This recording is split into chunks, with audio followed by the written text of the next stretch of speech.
Olá, nobres! No vídeo de hoje iremos falar um pouco sobre o cadinho de solda da Ikari modelo C50D. Será mostrado as principais características técnicas, funcionalidades e ao final do vídeo iremos fazer algumas soldas mostrando algumas dicas de uso. Como sempre, vamos pôr à prova todas as especificações técnicas desse equipamento e ver se ele cumpre com o que promete. E nesse vídeo também iremos mostrar um pouquinho mais. Vamos ver como esse cadinho é por dentro. E não se esqueça, o seu comentário aqui embaixo é muito importante, pois assim você pode, com suas dicas e experiência, ajudar outras pessoas. E vamos lá, pessoal. Vamos abrir e dar uma olhada no equipamento, no contexto geral dele. É um equipamento que eu já tenho há algum tempo, né? E ele já foi usado, como pode ser visto, aqui já está um pouco escuro, tanto do calor, enfim. É um equipamento bom que eu tenho utilizado para fazer, no que a gente vai mostrar no dia de hoje, fazer soldas, né? Como vocês podem perceber, eu tenho dois displays. O display da direita é o ajuste da temperatura, eu posso setar para 300, 400, 500. Ele é um equipamento que vai até 600 graus, né? Nesse display eu tenho a leitura efetiva que eu tenho aqui do estanho, né, dentro do meu cadinho. E à medida que ele vai esfriando, o controle de temperatura aciona, né, e faz com que ele aumente a temperatura. Um botãozinho de liga e desliga e um fusível bastante importante. Esse é um equipamento que ele não é duplamente isolado, né? Então eu tenho 3 pinos, sendo que um pino central, o pino do terra, ele deve estar na carcaça do equipamento e os outros 2 pinos então fazem o equipamento funcionar. Tipicamente como é, né? Esse equipamento, o cadinho, tem uma resistência elétrica aqui dentro, ele aquece ela por efeito Joule e faz o equipamento aquecer então até o próximo dos seus 600 graus, né? Que é a temperatura máxima. Como é o controle, né? Como esse equipamento é por dentro? A gente vai dar uma olhadinha nisso hoje, porque ele é um equipamento interessante. E vamos ver se a gente aprende um pouquinho com isso.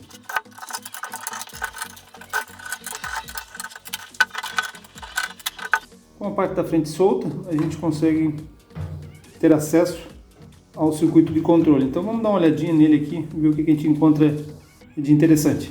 Bem, senhores, temos o equipamento aqui então aberto. Aqui eu tenho o cabo de entrada, né? Ele está conectado na carcaça através desse parafuso, né? O fase e o neutro vem para a chave e passa para um fusível também. Notem que aqui eu tenho um circuito de entrada, que é o meu circuito de retificação através de uma fonte chaveada. Esse é um circuito de controle, né, de alta tensão, e tem a parte de baixa tensão que fornece então a alimentação para o circuito de controle. Todo o cérebro, né, todo o controle desse equipamento, desse cadinho, é feito através desse CI, da SyncMOS, é um microcontrolador de 8 bits. O que a gente pode perceber aqui também, né? Que na entrada eu tenho aqui o meu 220, né, que também é minha, além de ser a minha entrada para o circuito, também já é a minha saída, né? Através desse cabo branquinho e preto, ele vai alimentar meu sistema resistivo, né? Meu sistema de aquecimento. Notem que aqui também tenho, né? Como aqui é minha entrada, e é algo muito importante, eu tenho um optoacoplador, né? Isso aqui é o detector de cruzamento por zero, que se existe tipicamente em circuitos onde o elemento de chaveamento é um tristor, nesse caso um triac, né? Está aqui dentro desse dissipador. O triac aqui é um BTA 16600B, suporta uma corrente de 16 amperes para uma tensão até de 600 volts. Então, e os outros elementos complementares, né? Esses circuitos também a gente pode perceber por esses dois cabinhos aqui, né? Branco e vermelho, que estão nesse conector azul, né? São o circuito são um sensor, né? E alimenta então o circuito todo de controle do equipamento. Então, assim, bem robusto, uma montagem ela muito bem feita, tá, pessoal? Vamos medir, né? O equipamento ele é um equipamento de 250 watts. Então, vamos ver se ele pode dar 250 watts. Para isso, a gente tem que medir o elemento resistivo, né?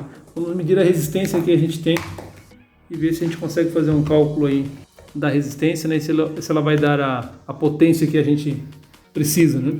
Então, vamos lá. Medindo a resistência de aquecimento do cadinho é de aproximadamente 183 ohms, o que na tensão de 220 pode me fornecer uma potência de aproximadamente 264 watts. Notem algo interessante, o próprio cabo, né, deste equipamento interno, né, ele foi soldado a ponta dele, o que demonstra o uso de um cadinho para fazer esse tipo de solda. Como esse equipamento não é isolado, ele tem os 3 pinos, né? Vamos colocar o multímetro na parte central, né, no pino terra, e vamos ver se a carcaça está firmemente conectada ao terra, né? Testando aqui os parafusos. cadinho, os outros parafusos, né? Toda a estrutura metálica do cadinho está conectada ao terra, então isso evita qualquer problema, qualquer dano, né? Com a questão do choque. Se houver algum problema, alguma fuga, o disjuntor no qual o equipamento vai estar ligado irá desarmar.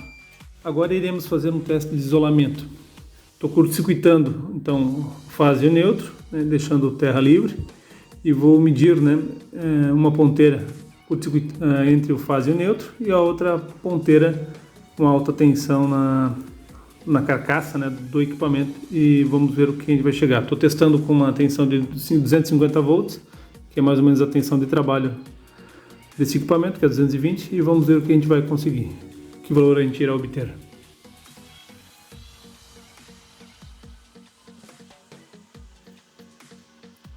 Bem, a resistência de isolamento então se estabilizou em torno de 81 mega-ohms, um valor bastante alto, só que bem abaixo dos valores que a gente obteve nos outros equipamentos que eram de dupla isolação. Mesmo assim não desabona o produto, né? E eu posso utilizar ele com segurança. Agora vamos ligar o equipamento e vamos setar um valor de temperatura e vamos ver quanto tempo ele leva até atingir essa temperatura.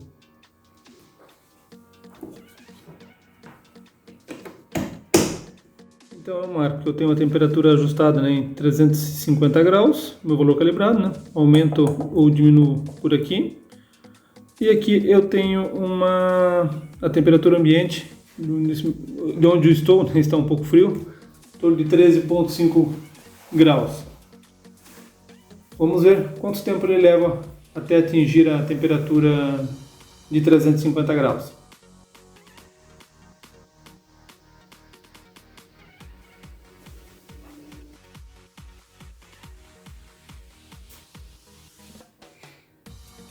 Então, senhores, levou aproximadamente 14 minutos para chegar na temperatura de 350 graus e manter ela nesse valor.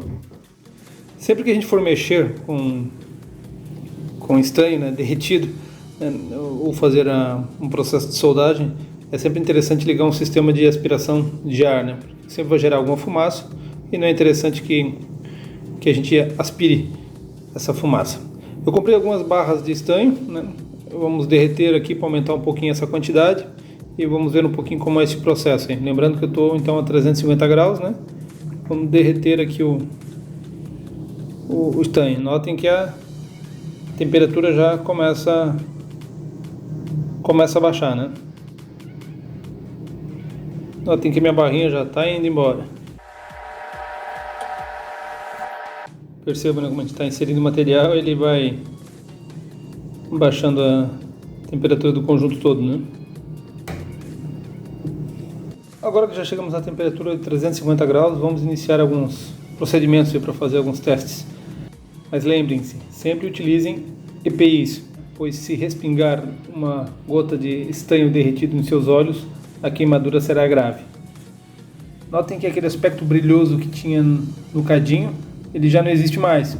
O estanho, com o tempo, né, ele acaba oxidando, então a gente precisa utilizar alguma ferramenta. Aqui eu estou utilizando a chave de fenda, né, a mais apropriada, mas percebam, né, que esse óxido a gente tem que retirar ele, né, que ele atrapalha o processo de soldagem.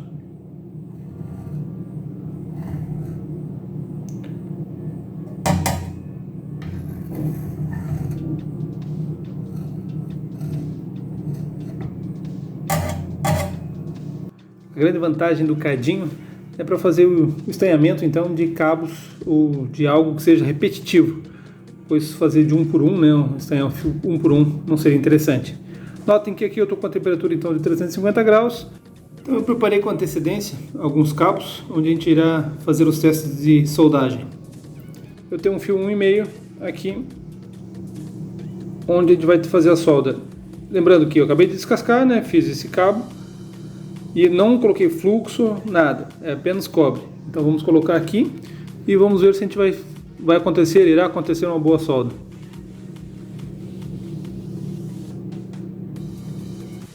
Percebam a péssima solda que eu tenho aqui.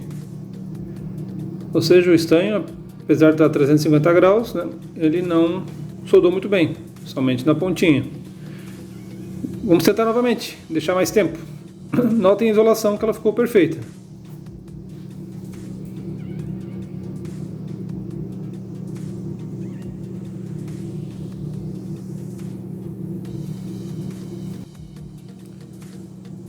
Aqui a solda já foi um pouco melhor, mas percebam como o meu isolamento ele já iniciou o processo de derretimento. Então isso não é isso que se procura, não é isso que se quer. A gente quer buscar facilitar, né, o processo de solda e não piorar ele, né? O que a gente pode fazer para melhorar, né? Vamos lá. O grande segredinho está em utilizar o fluxo de solda. Tem gente que prefere pasta de solda, eu sou adepto, eu sou fã do fluxo de solda. Então a gente vai colocar esse fluxo de solda num... Peguei uma tampinha aqui, né? Vou encher ela de fluxo de solda.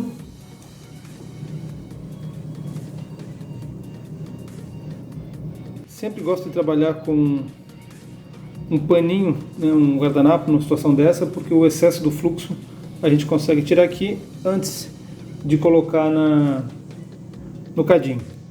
Está sendo feito em tempo real, então eu vou colocar, né, vou molhar esse condutor no fluxo de solda, tirar o excesso e mergulhar no cadinho.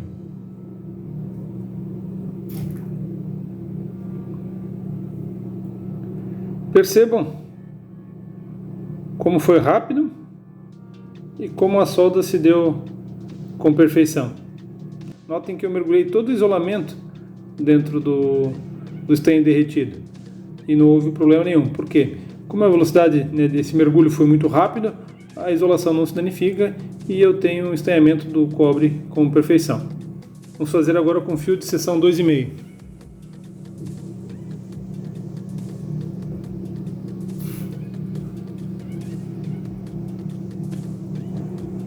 Percebam a qualidade da solda.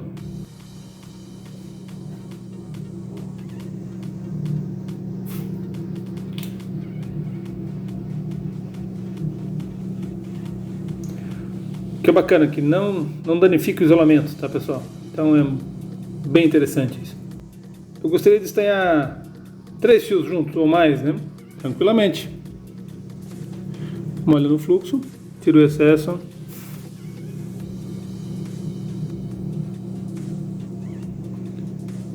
Percebam praticidade, né? E agilidade que se consegue dar num processo como esse. Com um condutor fino é tranquilo, eu gostaria de ver com um condutor de bitola maior. Então vamos fazer um teste com um condutor de bitola 16 mm que eu tenho aqui.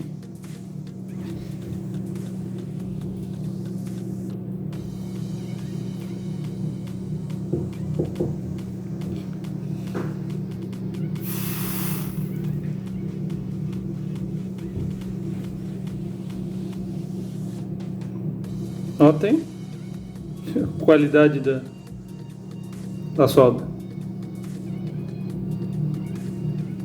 Claro que o trabalho, a rotina, o dia, dependendo da situação, o tipo de componente, né, de estanho, se tem alguma mistura, vai ser necessário aumentar ou diminuir um pouco a temperatura. Então isso vai de acordo com o material que está sendo utilizado, né? Se eu estiver fazendo cabos de bitola muito grossa que vão acabar retirando a temperatura do conjunto, é necessário trabalhar com a temperatura um pouco mais alta. Vamos tentar com a temperatura um pouco mais alta.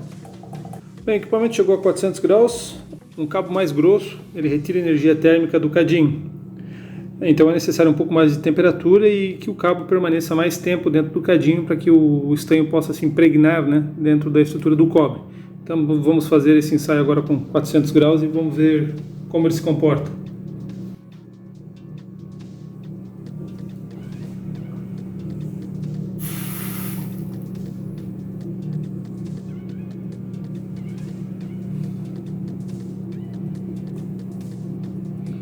Notem, né? A solda sem falha, com perfeição e muito rápida. Imagina fazerem isso com um machadinho, né, ou com o próprio estanhador.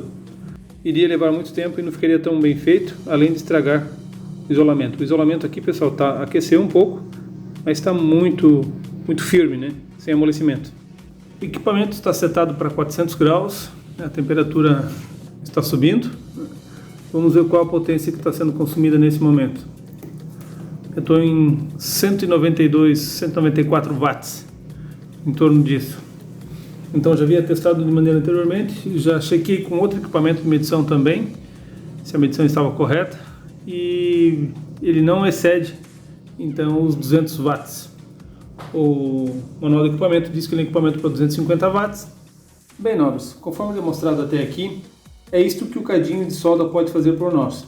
Se você gostou do vídeo, deixe o seu like, se inscreva no canal, compartilhe com seus amigos e até o próximo vídeo, onde mostraremos algo interessante para os amantes da elétrica e da eletrônica. Um grande abraço a todos.